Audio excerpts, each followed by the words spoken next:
यदि आप किसी गारंटीड रिटर्न वाले प्लान की तलाश में हैं तो टाटा AIA का फॉर्च्यून गारंटी आपके लिए एक आइडियल चॉइस हो सकता है।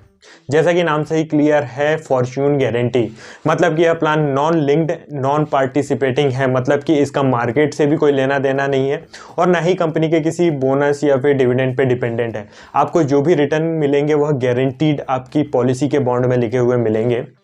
इस वीडियो में हम इस प्लान के सारे फीचर्स और सारे बेनिफिट्स के बारे में डिस्कस करेंगे और वीडियो के लास्ट में मैं यह भी बताऊंगा कि यह प्लान किसे लेना चाहिए। इस प्लान के कुछ की फीचर्स के बारे में डिस्कस करते हैं, जैसे कि guaranteed lump sum benefit on maturity, life cover, flexibility on term and premium paying term and riders. इस प्लान की minimum entry age 30 days and maximum entry age 65 है। मैक्सिमम एज एट मैच्योरिटी 80 है, मतलब कि यदि आप 10 साल का पॉलिसी टर्म लेते हैं तो 70 की एज में भी इस पॉलिसी में एंटर हो सकते हैं। Minimum investment amount 24,000 rupees per annum है। इस प्लान के साथ हमें 4 राइडर्स मिलते हैं।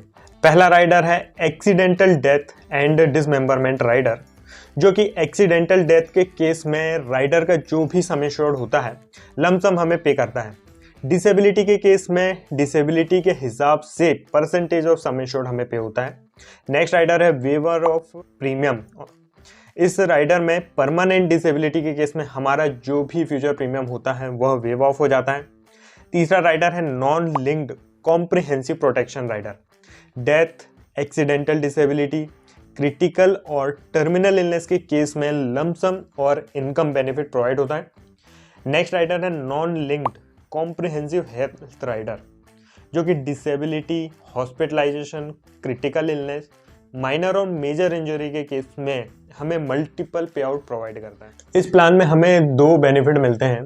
पहला तो है मैच्योरिटी बेनिफिट एंड सेकंड है डेथ बेनिफिट।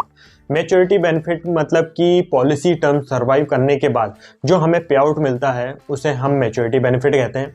और यदि पॉलिसी टर्म के बीच में यदि डेथ हो जाती है तो जो सम एश्योर्ड का पे आउट होता है उसे हम डेथ बेनिफिट बोलते हैं। इसे हम एक एग्जांपल से समझते हैं, जिसमें मैंने एक 30 ईयर ओल्ड का प्रीमियम लिया है 1 लाख रुपए। इसे हम different policy paying term and policy term के लिए कैलकुलेट करेंगे। पॉलिसी पेइंग टर्म वह टर्म होता है जितने सालों तक हम अपने पॉलिसी का प्रीमियम पे करते हैं, और पॉलिसी टर्म वह समय होता है जितने समय तक हमारा कवरेज चलते रहता है, हमें हमारे इंश्योरेंस का कवर मिलते रहता है। पॉलिसी टर्म एंड होने के बाद हमारा कवरेज खत्म हो जाता है और हमारे जो भी मैच्योरिटी बेनिफिट का पे आउट है वह हमें हो जाता है। सबसे पहला ऑप्शन है 5 ईयर PPT का, मतलब कि 5 ईयर हमारा पॉलिसी पेइंग टर्म है, हम 5 सालों तक प्रीमियम पे करेंगे। एंड जो पॉलिसी टर्म है हमारा 10, 11, 12 और 15 साल, मतलब कि यदि हम 10वें साल में मैच्योरिटी लेंगे तो हमारा डेथ बेनिफिट तो रहेगा 10 लाख रुपीज़, लेकिन मैच्योरिटी वैल्यू रहेगी 6,98,850 रुपये। 11वें साल में मैच्योरिटी लेने पर 7,42,100 रुपये मिलेंगे। 12वें साल में मैच्योरिटी लेने पे 7,91,200 रुपये मिलेंगे। एंड 15वें साल में मैच्योरिटी लेने पर हमें मिलेंगे 9,82,350 रुपये। अब हम देखते हैं यदि हम 7 साल, 8 साल, 10 साल या फिर 12 साल प्रीमियम पे करें तो हमें क्या मैच्योरिटी मिलेगी और क्या डेथ बेनिफिट मिलेगा। तो 7वें साल से या 7 साल या फिर उससे ऊपर जब हम पॉलिसी का प्रीमियम पे करते हैं तो हमारा जो डेथ बेनिफिट होता है वह हमारी मैच्योरिटी वैल्यू के बराबर होता है और हमारी पॉलिसी टर्म के साथ साथ बढ़ते जाता है।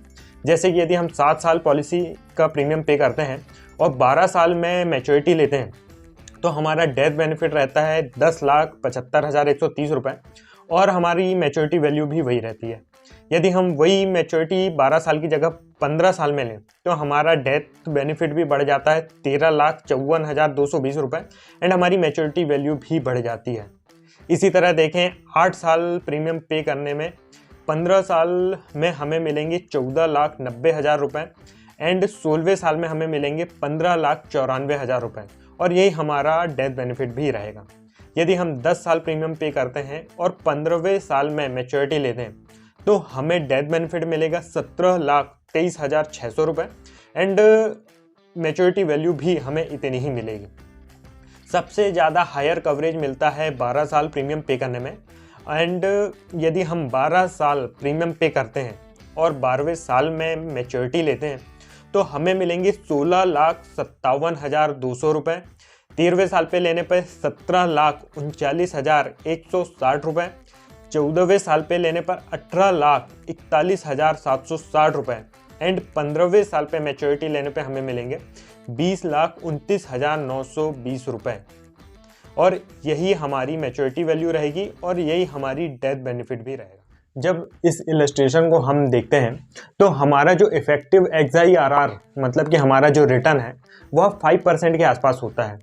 तो ऐसे में क्या हमें इस प्लान में इन्वेस्ट करना चाहिए? सबसे पहली बात तो हमें इस प्लान को फिक्स्ड इनकम इंस्ट्रूमेंट जैसे कि फिक्स्ड डिपॉजिट से कंपेयर करना चाहिए, ना कि म्यूचुअल फंड से। क्योंकि म्यूचुअल फंड में हमें रिटर्न तो ज़्यादा मिलता ही है, लेकिन उनमें मार्केट रिस्क होता है। हर व्यक्ति इस मार्केट रिस्क को बेयर नहीं कर सकता है, इसीलिए हमें इसी के सिमिलर जैसे प्रोडक्ट फिक्स्ड डिपॉजिट से कंपेयर करना है। जब हम फिक्स्ड डिपॉजिट की बात या FD की बात करते हैं तो FD में हमें हमारे इंटरेस्ट पे TDS देना होता है 10% का, और यदि हम 30% इनकम टैक्स ब्रैकेट में हैं तो हमें हमारे इंटरेस्ट पे 30% टैक्स देना होगा। हमारा जो भी इंटरेस्ट गेन होता है FD में उस पर हमारे इनकम टैक्स स्लैब के हिसाब से टैक्स देना होता है। तो हमारा जो भी इफेक्टिव आफ्टर टैक्स रिटर्न है वो FD के केस में 3.5-4% ही रह जाता है। वहीं इस प्लान में हमें पहली तो प्रीमियम पे सेक्शन 80C में टैक्स एग्जम्पशन मिलता है। दूसरा, हमें हमारी जो मैच्योरिटी मिलती है वह कम्प्लीटली टैक्स फ्री होती है, जो कि हमारे इफेक्टिव आफ्टर टैक्स रिटर्न को 5% से भी ज़्यादा कर देती है। दूसरा, इसमें हमें इंश्योरेंस मिल रहा है जो कि हमारे एनुअल प्रीमियम का मिनिमम 10 टाइम्स रहेगा। और जैसे जैसे हमारा पॉलिसी टर्म बढ़ते जाता है तो हमारी मैच्योरिटी के साथ साथ हमारा इंश्योरेंस भी बढ़ते जाता है।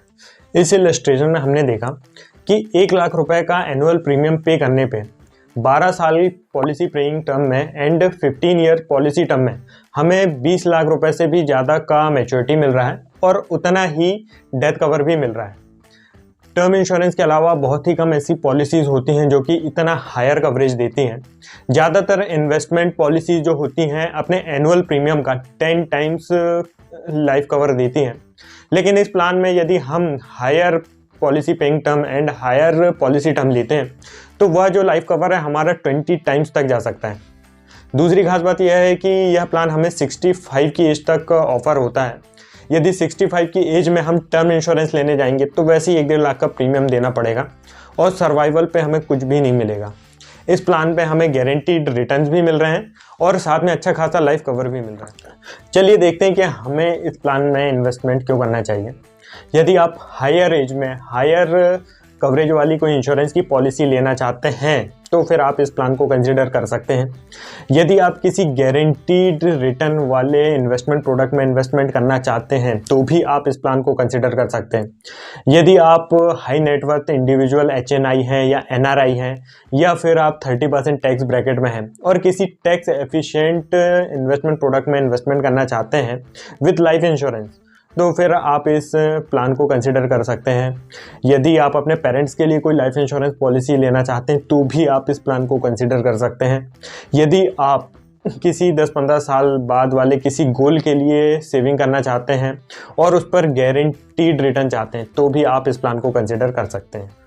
यदि इस प्लान से रिलेटेड आपका कोई डाउट है तो आप नीचे कमेंट करके पूछ सकते हैं।